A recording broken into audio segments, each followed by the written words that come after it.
Hi there. If we haven't met yet, my name is Gail Ramish. I have the thrill and the privilege of being part of the Unveiled team. Well, today we're going to talk about goals. And I'm telling you, I am one who loves goals. I love everything about goals. I love setting them, I love achieving them, I love keeping track of them. Goals I tell you, goals are what help me get from point A to point B. And without them, I just feel kind of lost at sea. And so, what I want to do for those of you who are going, I need a little help, is let's talk about goals. Now, as I said, I love goals. And my habits in the past have been something like this. It's coming up to the new year. I'm going to set some goals. I'm going to pull out all of my stuff and start looking at things and writing things down all over the place and setting these goals and then I'll keep track of them and after a while I just kind of lose track of whatever. Well, I think it's because I haven't always really put goal setting in line with, I would say, the structure that needs to happen before you start accomplishing your goals. And so that's what we want to talk about with you today is what is the proper way to set goals. And so I want to tell you the first thing that I want you to consider when you're setting your goals is I would like you to start getting alone with the Lord and saying to the Lord, what is it you would like me to accomplish in 2026? What is it that you have in store that's going to happen? Proverbs 16:9 says, in their hearts, humans plan the course, but the Lord establishes our steps. And girlfriend, that's what I want, and that's what I hope what you want, is that the Lord is going to establish our steps. You see, when we look at the world tells us to plan harder, to work harder, to do harder. But scripture invites us to trust him deeper. God's not opposed to goals, you guys, but he wants to be not just included in them, he wants to lead them. And I believe that our truest success begins with our deepest surrender. So let's start there with surrendering to the Lord our life and going, okay, God, what is it you want? Matthew 6:33 says, seek first his kingdom, not second or third, but first. My translation of this verse: seek first the kingdom, and everything else will fall into place. When we look for the Lord and go, Lord, what is it that you have for me? He goes, put me first, I'll take care of the rest. I love Ecclesiastes 3:1 that says, to everything there is a season. And sometimes when you look at your life, seasons come and go. When I'm looking at my life personally for 2026, it's a very different season than it was back in, say, 2018. I'm at a different place in life. I'm in a different position, different responsibilities, different goals. So this season of your life, what might God have for you? What might it be? What might your priorities be? Now, I want to give you some thoughts as to where to look for priorities. There's all sorts of places to learn. And like I said, take these before the Lord and ask Him. For instance, what are your faith priorities? What is it that you want to look at as far as growing your faith, your spiritual walk with the Lord? What do you want that to look like? What does God want that to look like? Do you have any goals at work or school? Any kind of goals there? Any emotional or mental well being goals? Like, how are you going to manage stress? How are you going to establish boundaries? What are some things that might be there as far as support in your life or counseling in this season? What about in your relationships? People you want to spend more time with, people you want to be intentional about, making sure they're on your calendar. My husband has on his calendar, I believe it's once a week, he has one of his goals is he's got a list of people that he connects with each week, but they're on his calendar and they're on his goal list because if they weren't, sometimes those things fall off. But because they are important, they get on our list. Now, I have someone in my world that gets so frustrated with me. I don't want to be on your calendar. I don't want to feel like I'm something on your calendar. I want to be important to you. And what they don't understand is because you're important, You are the first thing I put on my calendar, and then I put everything around that. And that's what we're looking at. What are the things that are going to go on your calendar or into your schedule the first thing? What about your health and your lifestyle? Do you have some exercise goals, some health goals, some water goals, some anything like that? What about finances? What about, man, my husband and I have been talking recently. We're looking at a new budget for 2026 and new places to give and new places to be generous. Those are going to go onto our goal list for sure. And tithing to our church and giving intentionally, those are important. What about personal development? Growing yourself. Are there books you want to read? Are there things you want to add to your list? What about serving at your church? I don't know what that might look like for you, but it's time right now, which I enjoy this week, right before the new year starts, of going, okay, Lord, how can I intentionally develop myself or develop and create 2026 goals that are going to get me to who I want to be at the end of the year? Or on January 1st of 2026, what do I want to put into place so I look different January 1st, 2027? To answer that, ask yourself as you sit with the Lord, who do you want me to be in 2027? Who is it that I feel like God's calling me to be and then back it up. What are the things I need to be doing now to get to that place? It's a fabulous exercise and it works. That's what's fabulous is it works. Proverbs 21:5 says the plans of the diligent lead to profit. And that's what I want to do is I want us to be diligent as we're planning these things.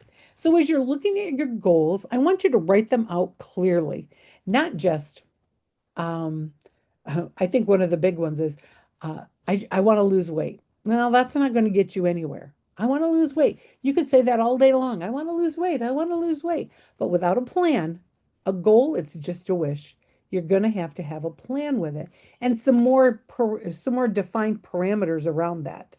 And I'm going to talk about that in just a minute. So make sure your goals are clear, you've done them prayerfully with the Lord, and you've really thought out the time schedule on them. Not just what is it you're going to do, but when are you going to do it? And when do you want this goal completed by, if it's that kind of a goal? And so I want to invite you into that process of looking at what are the things that you want to achieve in 26, and then what are the things you're going to need to do to achieve that goal. So let's back this out just a little bit. So let's look at the goal that I talked about that says I want to lose weight. Well, that's very different than saying I want to lose 15 pounds by Valentine's Day. That's very specific.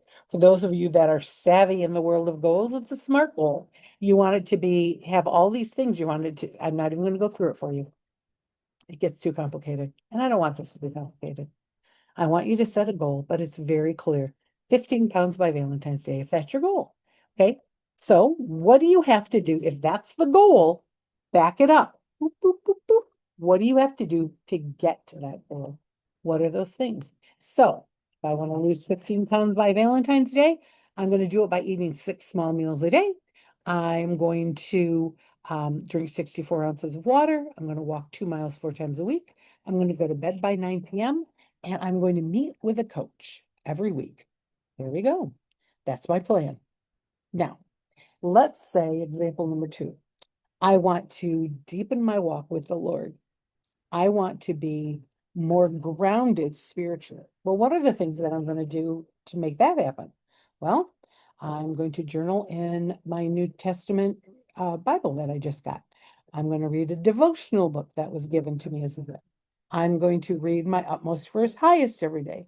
I'm going to write in my prayer notebook. I'm going to make a gratitude list. I'm going to be at church every week. I'm going to be at small group every week. I'm going to be at my Bible study every other Friday. I'm going to be involved in a mentoring relationship. These are all things that I want to do to get to my goals. Now, I have a lot of different habits that I put into place, but in order to get there, there's something that I have that helps me get there. So I want to pull up, let me share my screen. There we go. So this is a habit tracker. And this is something that you will find in this newsletter that you're getting from Unveiled that we want to give to you. It's got some directions there, but don't worry about that. I'm going to tell you how to use it. So here's the monthly habit tracker for January 26th. And when you look at it, it's kind of like, okay, it's a big table with some letters and numbers. What in the world?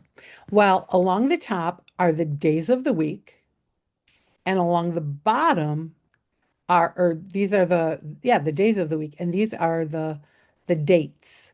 And so if you look at it carefully, you're going to go, they don't align with each other. Yeah, we'll fix that before we send it to you. But here is what it's going to look like. Here is my tracker. So here is what my tracker looks like, and I filled it in for you. So here are down here along the left-hand column are the habits that I'm going to keep track of. 6 small meals a day, 64 ounces of water. Those are all the things that I talked to you about. And so what happens is I keep this on my desk, and then as the day goes on, as I accomplish them, I X them off. Oh, I took a walk today. Um, I journaled, I did my devotional, I did my utmost, I did my prayer notebook. I haven't done my gratitude list yet. I only do church once a week. I don't do these guys, so they don't apply today.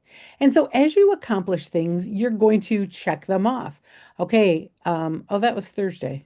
Oh, let's say it's Sunday. We're going to jump to Sunday because on Sunday, I'm going to go, oh, yep, I went to church on Sunday, so I get to check that off.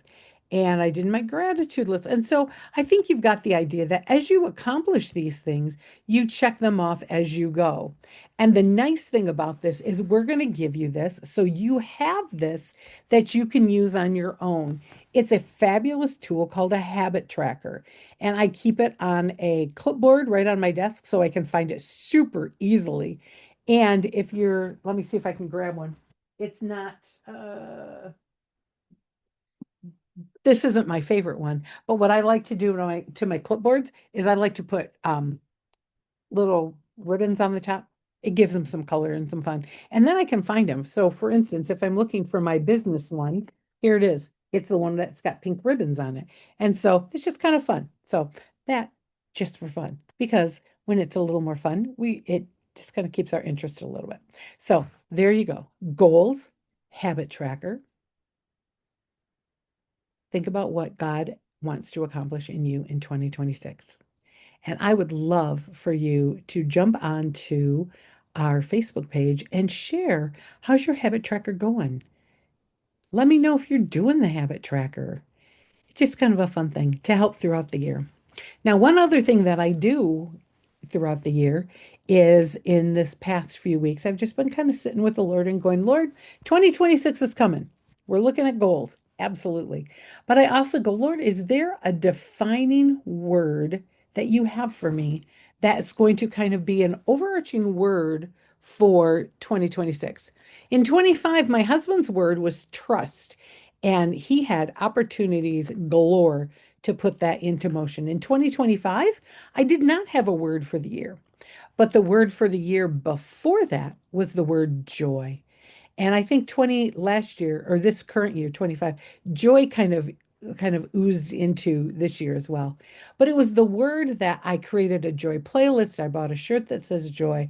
I did all sorts of things focusing on the word joy to put more joy into my life because the joy of the Lord is what I want people to see in me.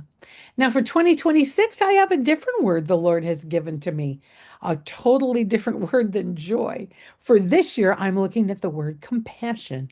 And He's already had opportunities to show me in 26 what compassion might be looking like for me in 2026. Compassion for others, compassion for family, compassion for people I don't know, and even compassion for myself. And so it's a very interesting thing. But that word has helped to guide my goals as I'm looking at my goals, which then I put down on my habit tracker. So if you have questions, you are more than welcome to reach out to me on Facebook.